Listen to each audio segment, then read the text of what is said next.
3, 2, 1. Welcome back, Burnin with G. Hope you guys are all doing great. This is episode 16. This is the first time I'm recording in the middle of the day, so I apologize for any weird sun issues. But today on the show, I have one of my favorite people in the whole wide world, Alyssa. How are you doing today? I'm doing okay. How are you? I've been pretty good.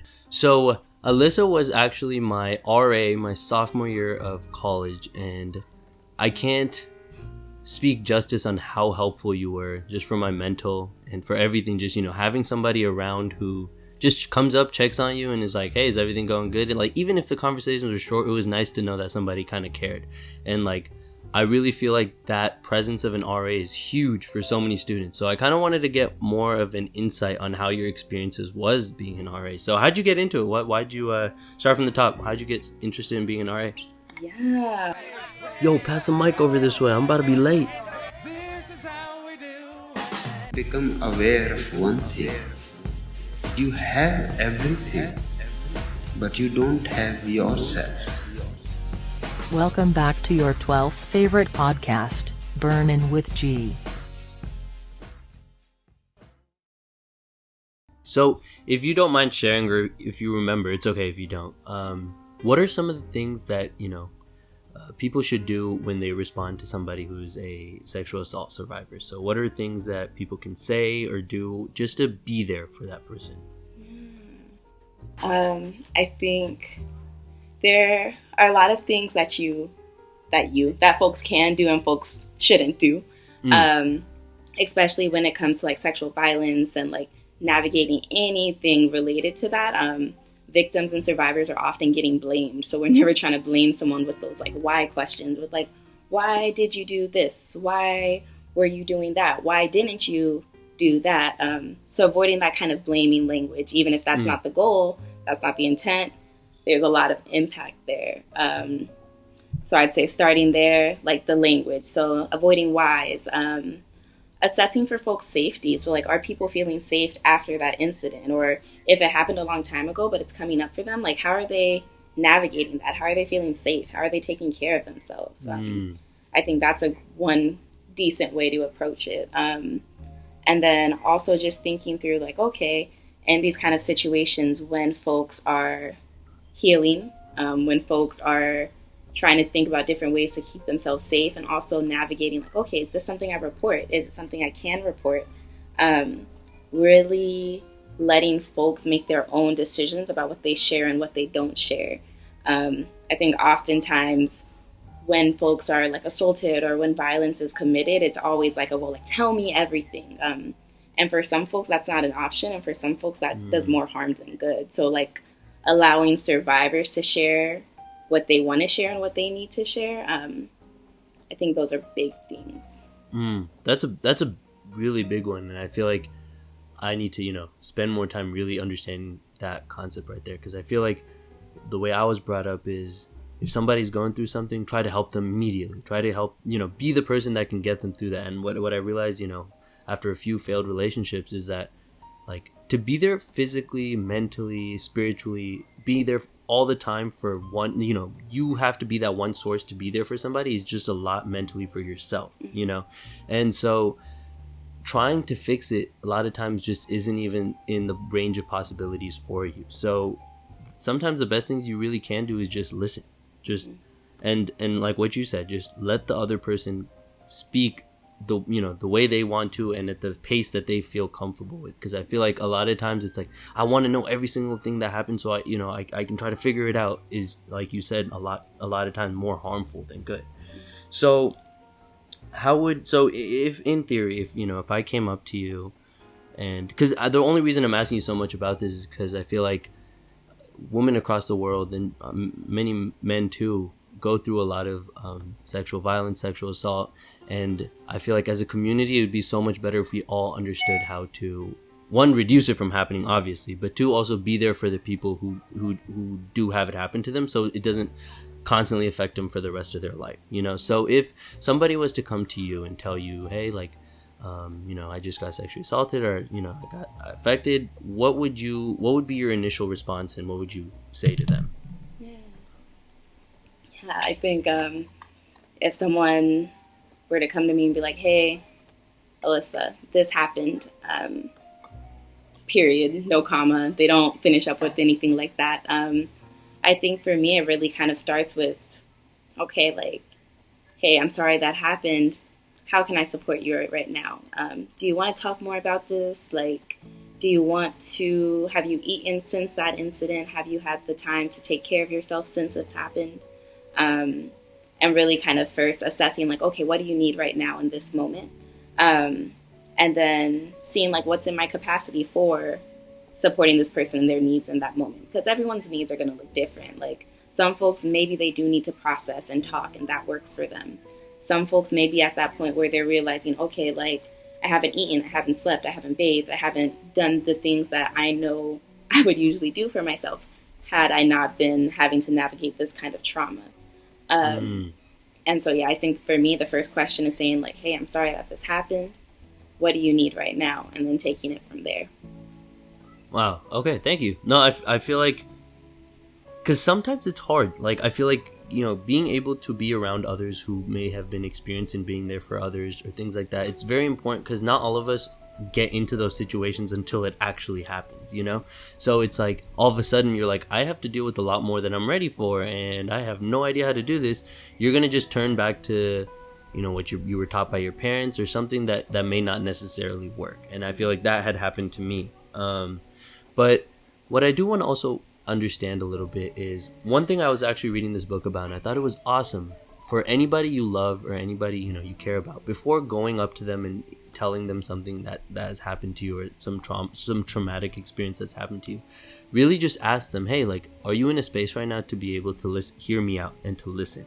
And I feel like as an RA, oftentimes people don't treat you with that respect where it's like, you're an RA, you can handle anything. Because one thing that took me a long time to learn is just because you're not the person going through the trauma, somebody else's trauma can still affect you very seriously. And I did not understand that.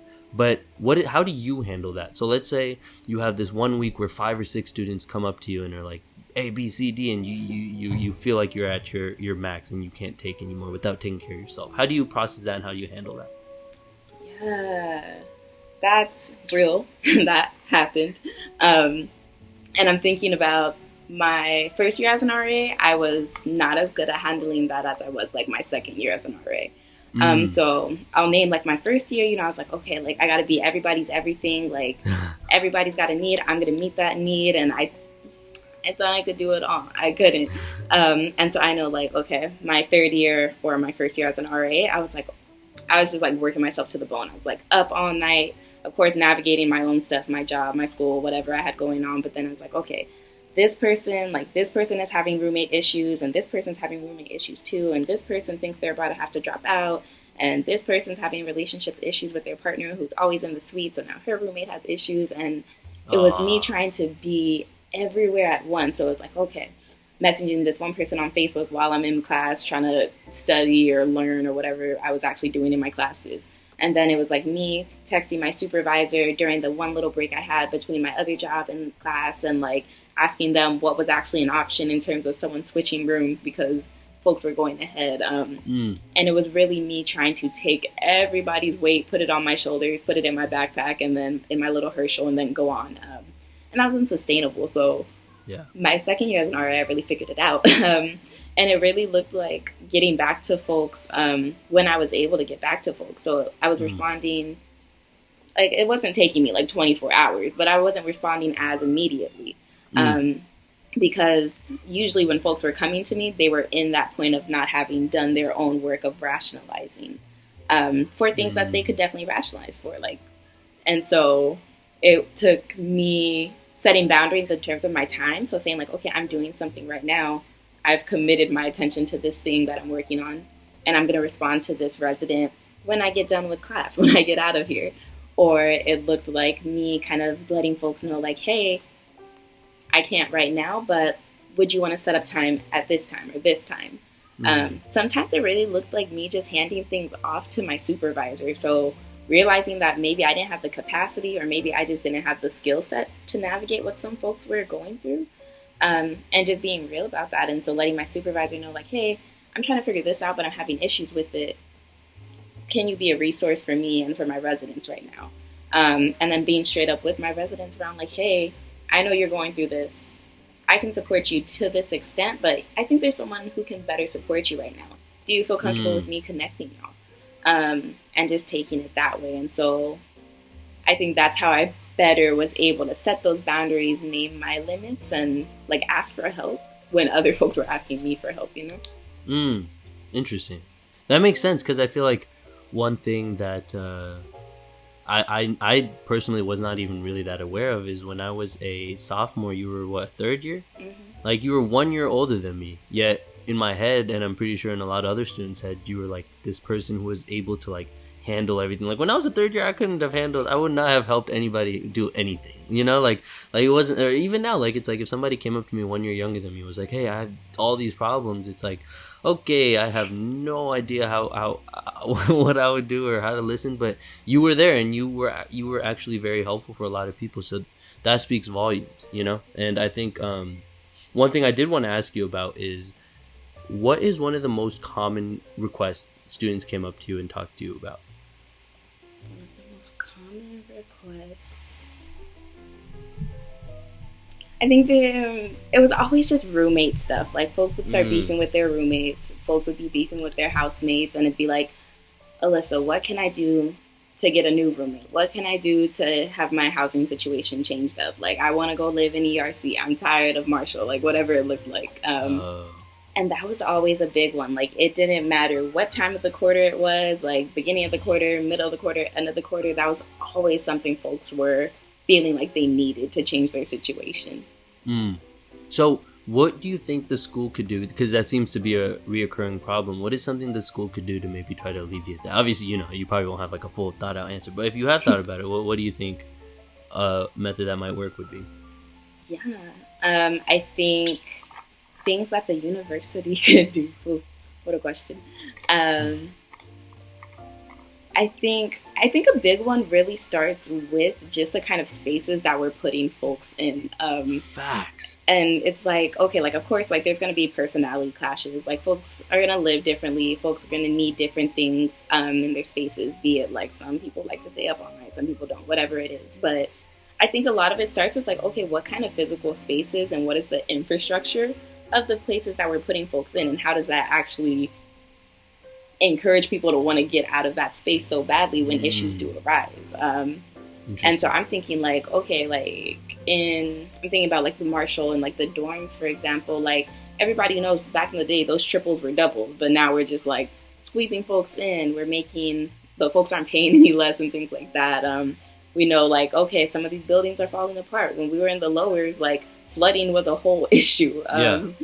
And so I think one big thing that the university can really do is like, okay, what does it look like to have students living in livable conditions? And I know that, of course, doesn't solve the fact that, like, okay, like, this person plays their music too loud, but I think it could do something in terms of, like, the space that folks are navigating and how they're navigating. My roommates and I just had a house meeting, actually, and we tried. Someone had proposed this new thing, and I thought it made the biggest difference. So one of my roommates was like, hey, at the end of this, why don't we go in circles and just say something we appreciate about each other? And so after we had gone through the whole, hey, like, we need to get this done, like, we're not on top of our dishes, we're not on top of X, Y, and Z, after going around and telling everybody what we appreciate about each other, the previous conversation just became so much more lighthearted. And they're like, hey, this person still loves me, but they would just appreciate if these things were done. It has nothing to do with attacking me. It's not like they don't like me. They still like me, but they just would appreciate if these things were done. And all of a sudden, everything started getting done at a much better rate. And the relationships between everyone was so much better. And all it had to do was a simple, hey, I actually really appreciate the way you treat me, or, you know, anything. And I thought it was just cool how sometimes all it takes is a different of tone, or what you end the conversation off with, and the complete, you know, the way somebody perceives the entire conversation could change. Yeah, no, that's real. Like, really thinking about how we're starting and how we're ending. Like a sandwich is like, if you're just coming out the bat, just like, you don't do this, this, and this, like, folks might not be receptive to that. But being able to say, like, okay, this is about me. Like, I like it when this happens. I feel more comfortable when this happens. And I know and can acknowledge, like, you're not trying to harm me by not washing the dishes. Like, I understand that, but this is something that's important to me. How can we hold each other accountable? Because, like, we're friends, we're homies, we're sharing space, and I care for you. Like, that's real. Facts. Because one of my other friends was actually talking to me. He's working towards being a therapist, and he was talking about the words that are used in a conversation actually make a huge difference in the way that the conversation proceeds. So he's talking about how when people are in relationships or, you know, even friendships, they're talking about what they appreciate when people do. Oftentimes the words, hey, like, you're not allowed to do X, Y, and Z comes up, right? And he was talking about how, like, that is such a toxic way to go about what you're actually trying to say, which is you're free to do whatever you want, but I would appreciate it if you did X, Y, and Z, and you can show that you respect me as a human being by doing X, Y, and Z. But it has nothing to, I'm not controlling what you're allowed to do. I'm not doing any of that. You are free to act on the way you want to act, right? And I thought that was very powerful, and that got me thinking a lot more about, like, what are the specific words I use when I talk to people, right? But I think it's just so difficult to be cognizant of that while you're talking and you have your emotions going on and everything. It's like to be able to, and I feel like as we grow up, maturity, a big part of that is being able to actually navigate through all that.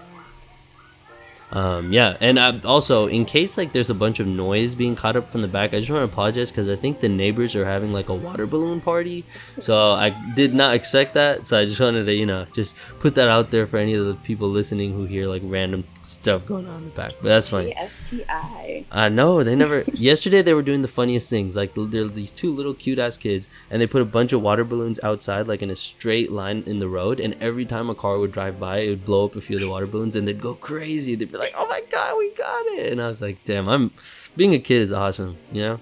But I feel like I was like, I looked at that and I was like, we can also emulate that. You know, there's no reason I couldn't do that same thing and also be as happy. I just have to be in that mindset of like, this is freaking awesome. Like, the car just went over my water balloon. Like, I'm the only one controlling. And that, I don't know, that moment was very much like, I can also be a child if I set my mind to it. Like, it's not like something that's like past, or we're not like over it or something, you know? Yeah. But yeah. So back to some more things on you being an RA. I'm very curious. Would you do it again? Would I do it again? I would do it again. I would do it again, and thinking about, first, like, I'll just name, like, a big thing for me in college was, like, my financial and, like, my stability. And so housing and food was covered for me in ways that it might not have been. And so, yeah, do it again. Number two, like, the relationships that I built, like, look at me and you on a podcast. Yeah, look at us. No, like, facts.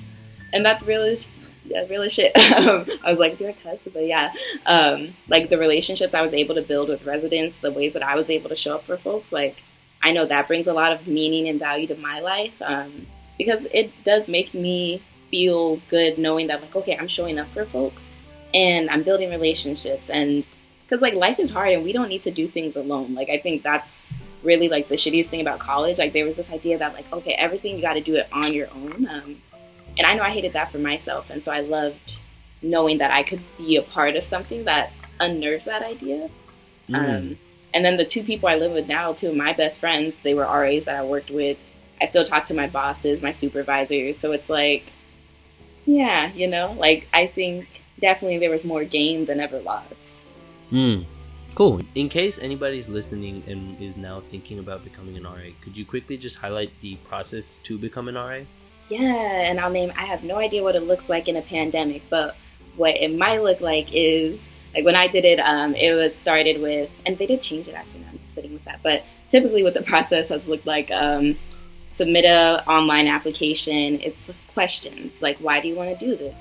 What are your skills? What are your talents? What do you want to work on? Like, you know, who are you? Like, a regular application. That then transitions to, if your application is chosen, it looks like the interview process. I know at UCSD everyone did like, each college did their own thing kind of differently, but usually it was a group interview, which was like, okay, how are you interacting with folks? Followed by an individual interview. Like, okay, well, who are you on the individual level? And then from there, it'd be like, oh, and it was usually around March, so that process would take from, like, January to March, and in March, folks would find out. Were you very happy when you figured it out? I was juiced. I was so excited. Free rent and free food. I'm set. Yes, I remember. It was March, and I was with the homies, and then I got that email, and I was like, "Dear Alyssa, you have been selected." And then I was like, "We gotta go celebrate." And me and my friends went and got rolled ice cream. Yeah. That's it? That was it. Rolled ice cream? Alright, that's That's nice. it. Where'd you guys go get rolled ice cream? I didn't know they had that in San Diego. Yeah, it's on Convoy. It's called, I pronounced this, Bing Hao. Bing Hao and Convoy. They've got green tea, they had taro, they got Thai tea. Yeah, the bathroom was really clean the one time I went, so would recommend. for the restroom. I wanted to also ask you, and this is something this is one of the most important questions I wanted to ask you, and kind of just if you could give me tips on how I could listen better, because that was one of my favorite things. You know, as soon as I met you, you had this way of where you would completely disagree with what I said, because I would just say some absolute bullshit. Like, I remember when I first met you, and for the next couple months, I would just talk to you a lot about just random things, and like a lot of times you wouldn't be interested in what I had to say, or it would just be like, all right, this dude's just talking again. But you never made me feel like that, you know. And I feel like I always felt like whatever I had to say, you cared to actually listen, and you listened. And I really want to be able to be who you were for me, for other people. So do you have any tricks and tips that you do for yourself to be able to be a better listener? Yes. I just want to affirm that, because yeah, no, you're right. Like, there would be times you would say some stuff to me and I'd be like, but I was like, you know what, like, the goal in interacting with anyone, I feel like interacting with my residents, interacting with my partner, whoever it is, like, the goal is just to be present, like, to provide space for you to process aloud, for you to share what's going on, like. And so for me, the biggest things are like, okay, I know that I'll like put my phone down, like I'll turn my ringer off. Like, I want folks to know, like, okay, I'm here with you. I know eye contact is a weird thing culturally for me, but like, I know for some folks, eye contact is important. So I'll do a lot of like eye contact if that's something I know folks rely on, or if folks are kind of like, you know, like some folks just need like those minimal encouragers, like, or like, okay, I hear you, or like, okay, yeah, like I hear you, like, so those kind of things. I hear you. Yeah, you hear me, you feel me. And I think a lot of it is like, yeah, just being able to know when I was able to do that. So for example, like I only went on rounds and I only did check-ins around like the residence halls or the dorms, whatever, when I knew I had the capacity for it. So like I never knocked on your door if I didn't know I was ready and willing to hear whatever you were going to say. And so, yeah, being real about, I think being a good listener really starts with, of course, knowing that you can be present and being present, minimizing distractions, and even asking folks about like what they're thinking. Like, oh, you said that. Well, like, what do you mean by that? Or like, oh, you said you're having like issues with your partner. Well, like in the past, what have you done to kind of navigate those issues? And so having those open-ended questions, asking folks like with the intention of really hearing them, not just asking to ask. But yeah, and even using silence, like I think oftentimes we'll be in conversation with folks and we'll just feel like, oh, now I have to say something. But there's sometimes we don't have to say something. Like sometimes we can really just hear them, listen to them, be present, and not everything deserves a response or needs a response. Facts. No, it's damn. Yeah. I feel like a lot of times listening becomes hard because you're thinking like, what do I need to say next? But if you're completely okay with silence, then you can actually be a lot more present. Deadass, yeah. I know, like, I love silence. Like, I don't need sound. Like, I can take in what folks are saying and I can say what I need to say without needing a response sometimes. For some folks, that's, like, scary and it's weird and it's like, are you here or not? But I think when we leave more space for silence, we leave more space for folks to really sit with what they've shared or to really process on their own or to really process on our own. Like, if I'm busy thinking about, like, okay, what am I going to say to Gautam right now? Like, how am I actually going to hear what you're saying to me? Facts. And I think another big one is, like, not giving advice. And I think that's one that I've learned recently. Like, no one cares. Like, who am I? Like, I'm not some sort of, you know, master of life who like knows how to do everything. Like at the end of the day, like I probably would handle it this very similarly or, you know, just slightly differently than you would. So a lot of times, and I think you touched on a great point where it's like people just want to sound things out, just hear themselves like go through it, their thought process. And that's what I was going to actually ask you next. It's like, one of the biggest things, especially being an RA, is like you can't give the answer to people oftentimes. You may not have the answer. So at the end of the day, and the one biggest motivation for change is it has to be you. So a lot of times the answer needs to be derived through your own thought process from really inside of you. So what are some tips or tricks that you do to really help somebody else find their own answer without you putting your own bias in there? I love that. I like that you threw that out there. Because definitely something we were trained on is like, okay, you don't tell people what to do. And that's real. Like, at the end of the day, it's really about, like, I know something I'll tell myself before I go into a situation, like, where someone may need or feel like they need advice is, like, telling myself and trusting that, like, okay, well, this person, at the end of the day, this person probably knows what's going to be best for them. Like, this person has made it up to this point in their life. Like, folks know how to get their needs met and take care of themselves. And sometimes it really just looks like combing through the options with folks, thinking about pros and cons. And so sometimes, like, it really looks like, for me, saying straight up to somebody, like, hey, like, I'm sure, or maybe not I'm sure, but, like, I hear that you're asking for advice, or I hear that, like, you're having some issue thinking through these options. And, at the end of the day, I know and trust that you know what's best for you. But if you want to think about, like, what may work or what may not work for you. And I think for me, it really looks like going into any conversation where advice may come up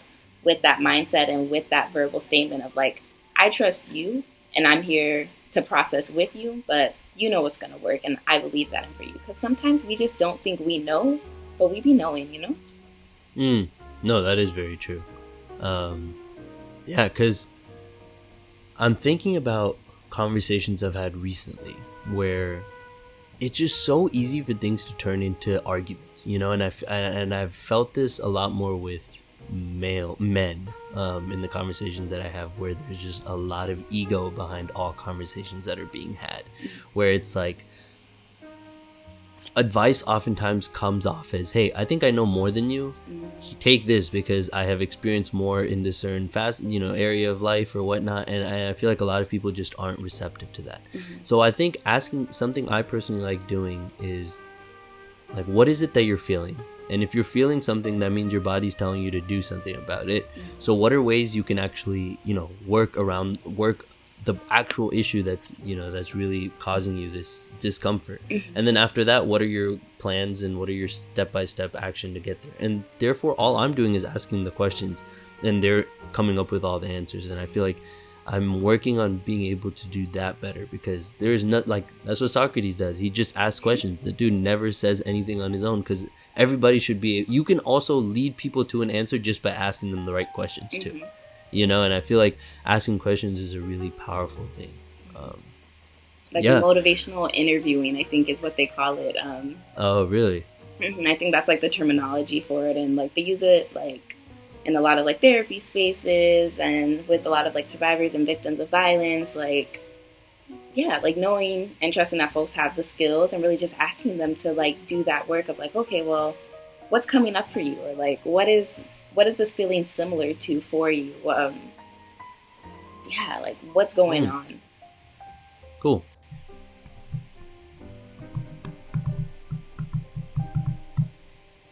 You have anything else you wanted to add? I follow, like, a lot of the little psychology things on Instagram. I think the Gottman Institute, they're a good one for, like, thinking about. Let me write that down. You said Gottman? Gottman, Gottman. Okay. They've got a lot of good, very readable posts just around, like, relationships, relationship building, showing up for folks, both romantic and non-romantic partners. So I think that's a great resource. That's where, like, sometimes I'll sit there and I'll see a post and I'll be like, ooh, and I'll send it to someone who I think has, like, codependency issues, just, to frazzle somebody up. But I think that's a great resource. I've started therapy. Wow. Yeah, I go to therapy now, which is, like, it's been a long time coming, but I know therapy is not for everyone, and to a lot of communities, like, therapy can be a very violent institution. But for me, it has been helpful in working through some things and processing things. I'm also, now I'm just kind of rambling, but I'm thinking about what you were saying about like your relationship with your pops and everything, and thinking through how, like, of course, like the conditions that folks are navigating and the social structures that folks are navigating very much shape how they show love. I know, for example, like there are folks in my life who were supposed to play a big figure in my life growing up, and now they're at this point where they're older and they're like, well, you know, like for me, loving you looked like being kind of detached or being avoidant, or like leaving these people who I knew were better capable of caring for you to care for you. And so, yeah, I'm really sitting through and thinking through what you said around, like, yeah, like understanding love in that parental way, because, yeah, like for some folks, like love looks like, okay, well, and this isn't an excuse because like we can expand and grow beyond that, but like, okay, well, like I've always kept a roof over your head or kept food in your stomach. And for folks who had to navigate the world with different access to those kind of things, like that really does look like love. And so giving grace, facts, but also encouraging growth in ways that people can actually tangibly touch if it's worth it. Because sometimes it's not worth our energy to try to teach folks how to love us. No, it's literally so, like, I could just let you keep talking because everything you say is just very valid. Like, it just makes so much sense. And I feel like when we start talking about love and just appreciation for people, just for being people, it becomes very tricky, because one thing, like, you're not taught, like, you don't, I feel like a lot of these like social things just aren't really taught, or at least like to me it wasn't taught. How do you be there for somebody? How do you love somebody? How do you show somebody you care? Those are things that not one time did someone tell me. And then mixing that with American culture, where you just hop into these relationships and you're just supposed to figure it out. It's like, how are you supposed to do that? And especially in Indian culture, and this is something I was asking my mom, I was like, in arranged marriage, if you never dated somebody before and you just hop into a marriage, how are you supposed to know these skills, you know, just literally after being married? And it's like that could, before you get to a point where you're actually able to be there for someone, you might actually completely have destroyed the relationship to get there, you know? And I feel like these are skills and things that people do need to talk about, because as long as you're single and you're only really dealing with yourself and it's kind of friends and things like that, these problems never are really highlighted. But as soon as you start sharing an intimate space with somebody, be that with roommates, be that with a partner or relationship or whatnot, all of a sudden these problems are so much more highlighted. It's like, oh, you really don't know how to take care of yourself. and that is something I keep thinking about. I'm like, am I actually growing, or am I just not in a relationship right now to be able to actually tell if I'm still the same human being that I was a couple years ago, you know? And I feel like being able to, you know, constantly improve, and just, that's why friends are great people to like work on being there for, you know? And that is something that I personally am trying to work on a lot. Just like caring, like actually caring about somebody is way more difficult than it seems, you know? Like, but yeah, and I think you're a great person to talk to, because I have always felt cared and listened to around you, and that is, and I do really want to thank you for that, because I don't know, it's nice to be around people who, and I know you were my RA, so it's not like, you know, we were just homies, but I'm glad that we are friends now, and that we've been able to like continue our friendship. Oh my gosh, I'm not very good at like taking praise, but I do. Oh, that was the 5th love language, words of affirmation. So telling people I love you, or I care for you, or things like that, like praise. You're really beautiful. You do this great. But yeah, no, I don't know, like that makes me feel great, and I'm not good at like expressing the words of affirmation. But just to name straight, like, you know, like I very much value our relationship, and I very much value our friendship, and in naming that, like, yeah, you know, it's very much started as like, okay, I am Gautam's RA. Gautam saw my newsletter and told me it was great. But I also value like I was telling my partner, like they're like, oh, like you're doing a podcast, like for what? And I was like, well, like, yo, this is a homie, like this is my friend, and like I'm always thinking about and like loving like the growth that you've been doing, and I want to name the growth that you've been doing, because like I remember 2017 you very well, and I remember 2020 you very well, and so I always want to honor and like respect the work that you've been willing to do about like for yourself, and the ways that you've been embodying, like embodying vulnerability. So I think it's beautiful, and I love seeing your growth because it inspires my growth.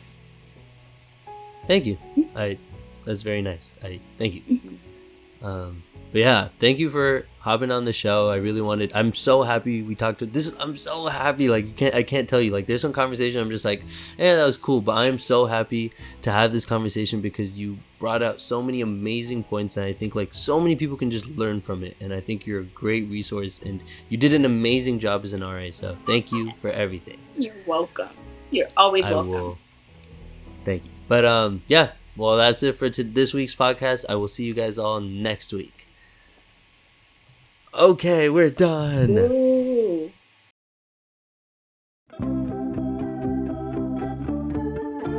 What are some of the things that people should do when they respond to somebody who's a sexual assault survivor? Victims and survivors are often getting blamed, so we're never trying to blame someone with those like why questions. Sometimes we can really just hear them, listen to them, be present, and not everything deserves a response or needs a response. Do you have any tricks and tips that you do for yourself to be able to be a better listener? The goal is just to be present. I'll like put my phone down, like I'll turn my ringer off. Like I want folks to know like, okay, I'm here with you. Like I know for some folks, eye contact is important. So I'll do a lot of like eye contact if that's something I know folks rely on. Oh my God, we got it.